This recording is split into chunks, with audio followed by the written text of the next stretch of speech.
This was really a good book. The style in which it was written, I can't really compare it to another author, maybe Victoria Christopher Murray. It kind of reminds me of one of her books a little bit. But Love in a Carry-On Bag is by Sadeqa Johnson. I bought this copy a long time ago, back in 2012. You can see the date there. I was at a book event and I bought it. Actually, it was a book and writing event. And you might be asking, why am I just now getting around to reading it? That's the way I read books.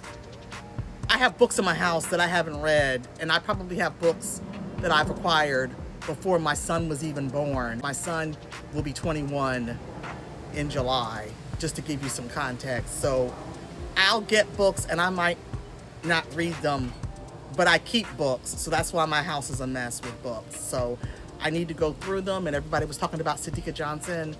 When I saw her Facebook page, she mentioned this book and I recognized that it was one on my shelf, and I didn't realize it was the same person everybody was talking about with the historicals. So I pulled it from my shelf and decided to give it a read, and it is very good. It's about Erica Shaw. She's a publicist for a publisher, so she works with authors. And I do remember when I went to the event back in 2012, she did talk about that a little bit when she gave her speech. She had mentioned that she had worked with a lot of big name authors, including J.K. Rowling. Erica, in the book, that is her profession. She has a lot of emotional baggage. She had a rough childhood. Her mom is a mess.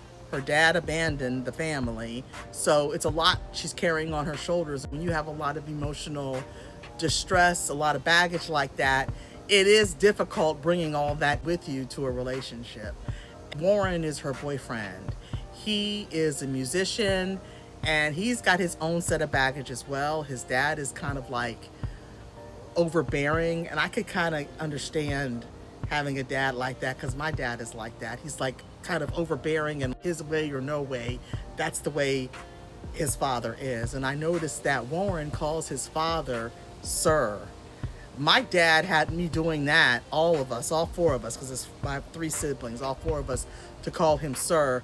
And I think it has to do with being with the military background, because if I recall correctly in this book, Warren's dad was in the military. So I think when people are in the military, they kind of bring some of that into their household. It can be a little bit much to take in every day.